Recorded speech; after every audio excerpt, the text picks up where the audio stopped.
Yo guys, how's it going? It's Legitsky, and for this week's commentary, I'm going to cover a long and sweaty high ground match for you guys. I was playing with Distress, Avoided, and Celtics versus Half Fate, KuKu, Clook, and Goro, aka Dubsy. This was game 3 of the series, and we were up 2-0, but this ended up being a very long, close game, so get comfy because we're going to break this one down nice and slow. So we spawn on beach, guys, and my primary objective is to go for the ghost. I want to get in that ghost and potentially challenge their ghost guy, and as my team pushes, I want to be able to control rockets by snagging rockets, maybe burning their camo, and establishing some kind of lead before we make a next move. So, put shots on down on Illinois, and he backs off, he's going to leave, and I go in for the kill. He... I don't know why he left there. That was not the best play, I don't think. But Illinois is a beast in the ghost. Killing him was not as easy as it looks, trust me. So I'm going to ditch this ghost knowing they have a laser. And I'm going to rotate away with the grav lift, trying to get back with my team and decide when to push. So Distress gets the pick, and we're actually up 1 now. Try to kill Goro here, and he backs off. He barely gets away. Kind of annoying, but it's fine. I let him go, and I'm going to rotate back.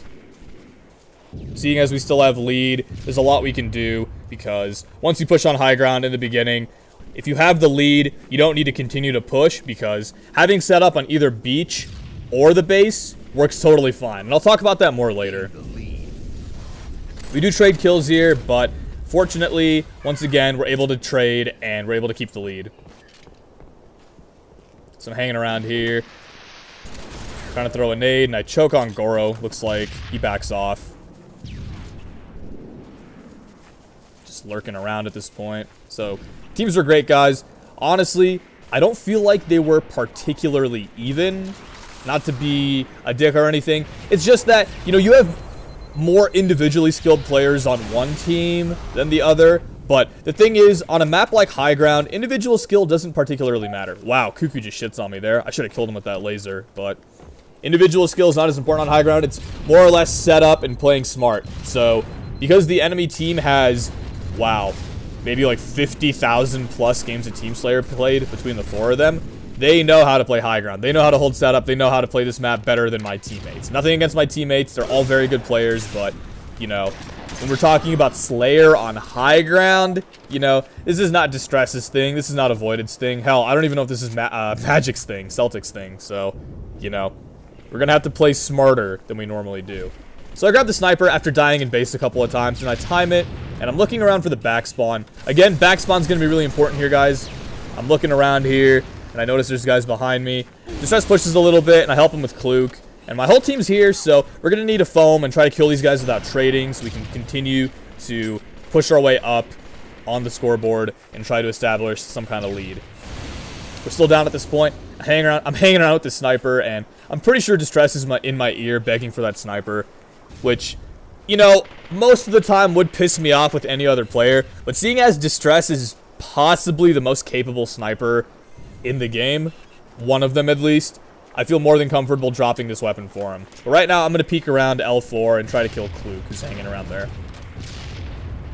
One of the most advantageous spots you can be in is L4 with a laser, because you are very difficult to kill, and you have a bird's eye view on just about anyone on the map. So Half Fate pushes here, and I kill him. Unfortunately, Avoided's dies, so I give him a little teabag, because that's my boy. Shout out to my boy Avoided's. He's got a YouTube channel as well. He doesn't post too often, but he's got good content, honestly, so I'm going to link it below, so you guys can go check that out. Here you go, guys. That's the back spawn importance. Look at that. I flip around, knowing these guys may very well spawn behind us, and there they were. Got 2 blaners on them, and now we are in the lead, and I'm going to hang around here and maybe try to help Magic get that camo. Doesn't really work out. KuKu's got that laser here, so, you know, like I said, that L4, L3 importance is really in play here. Control over it is no joke. So the next sniper is up, and why I stack it, I have no idea. I think I was more in a rush to kill Half Fate and the Ghost, because Half Fate's doing a lot of damage on our base. So I continue to shoot him, and I end up killing him. Felt bad about stacking. In that situation, you really don't want to have one guy with 20 sniper rounds. That's not the way to go. That's not the way to play this map. If you have multiple snipers, you're in for a much smoother game. Because think about it, guys. The sniper spawns, if you time it, if you stand still with it, every 1 minute and 30 seconds. I give it to Distress here because I feel like he's more capable with it, but 1 minute and 30 seconds, guys, that's huge. You know, that's absolutely insane. So, if you're playing a really slow game, you can have a sniper in every single player's hand on your team. And that's really, I mean, what more could you ask for? Having 4 snipers set up on the beach? That's pretty nutty. So as you can see, we're still in a stalemate. Well, we just lost the lead because Avoided died here. Not a huge deal, though, because right now, that sniper is timed. It should be up within the next 40 seconds or less. I'm anticipating it. I do have Overshield, and I'm trying to play more aggressive, but I don't want to get caught up and die, honestly. You know, like I said about setup, guys, you can control either side of the map. You know, at one point, we were at the base controlling setup, like these guys are, but now we're on beach again. And realistically, either side is more than capable of being a proper setup, because beach offers you multiple snipers, as well as a shotgun, easy access to rockets, and a bubble shield and a grav lift. Whereas, check it out, grab sniper. I'm going to rotate away so I can time it safely here. Timing. But anyways, yeah, that's what beach offers. The base offers a laser. It offers high ground, more cover, a few maulers, and realistically, that camo is more easy access to you than it is the guys on beach if you have base control. So you should really strongly consider holding either side, depending on where you're at. If the gameplay is a little closer, establishing control is probably not going to be in priority. So Avoided goes huge here and kills KuKu. Big play by him. So now, since I have that sniper, it's timed. I'm going to look and check for backspawn. Checking around. Don't see anything. We're in the clear. So I'm going to pop down here on beach. And I'm going to try to rotate over and look towards L and look towards the bridge. So it looks like someone dies in bunker. I'm watching bunker as well. Not really paying attention to bridge.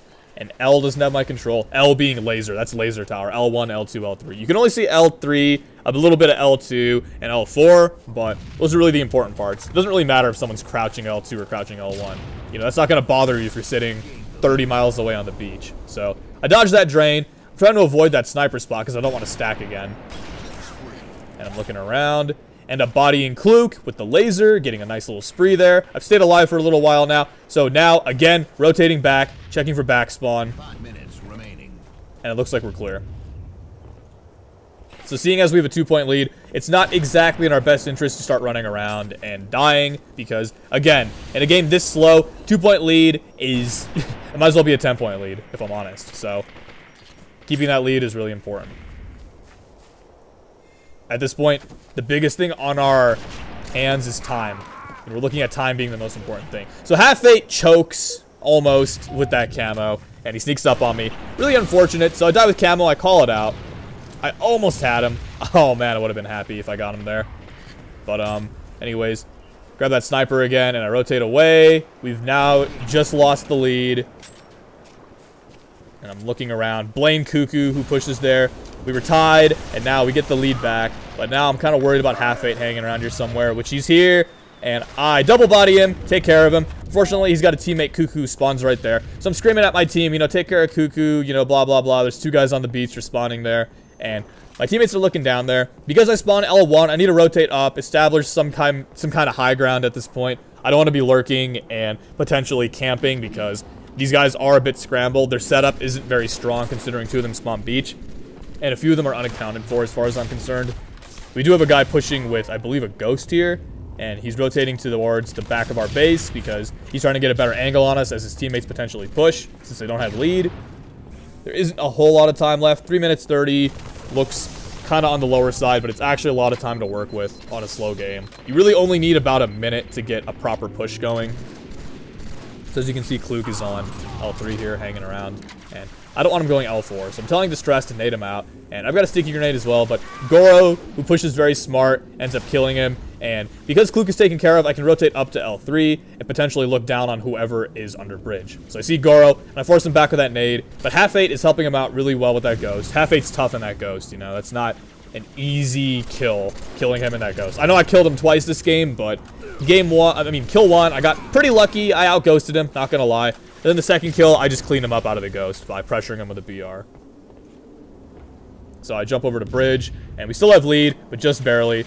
And I grab a mauler, I noticed that the Ghost is way far behind. I need to control L Tower because the Ghost is just a distraction right now. That's the main role the Ghost plays, is to just run into our base and distract us, you know, stir us up. And he ends up getting drained, and I end up lasering him as we trade, just narrowly getting the lead back. So a minute's passed. We're down to 2 minutes left. Camo should have been up. There should have been a rocket launcher up at some point. And I still have this laser, so I'm going to hang around, you know. I'm not trying to show face and get sniped. I see a guy L2, and I completely shit on him. And I rotate back, hanging around, enjoying my lead, telling my teammates not to show face, not to poke, because I'm more than willing to end this game right now with this score just by hiding. I know that sounds lame, guys, but... Oh, KuKu. See, KuKu is smart. He snipes from trees, but I know KuKu too well. I've played him so long that I know exactly where he snipes from, so I end up lasering him with ease there. But, I do get rocketed by Clook, and I do die, so I'm nading him out here, and he's just doing work with those rockets. I need to stay alive here. I run away. We're currently tied up. Jump back up, and I don't really have a weapon to work with here. He probably has a Mauler or a shotgun, knowing Clook. He likes to run those types of power weapons, and there he is. I try to go for the trade. It just doesn't work out. And now, seeing as we are down 1, we are the ones in a position where we need to push. So Celtics gets a huge stick on Goro there. I'm trying to nade out Clook. I get him one shot, narrowly dodge that sticky grenade, and I rotate towards the plasma pistol, trying to get an easy green gun kill on this guy. It doesn't really work out. So, minute left. We're all tied up, guys. We need to do something here. So I'm one shot. I need to do something, which is stay alive, because I don't want to be that guy that costs us the game. I don't want to tie either, because tying in a competitive game like this in customs means we have to replay it. So I rotate back, checking for a shotgun, checking for a sniper, anything that'll help me in the last 40 seconds of this game. I notice that overshield's up. I don't think grabbing it would be the most efficient play here, if I'm honest. So kind of thinking about it, I decide, hey, 30 seconds left. That's time for me. Fuck it. I'm going to grab the overshield. I'm leaving my team hanging here, but it's okay because they seem to be fine. Grab the overshield with 20 seconds remaining.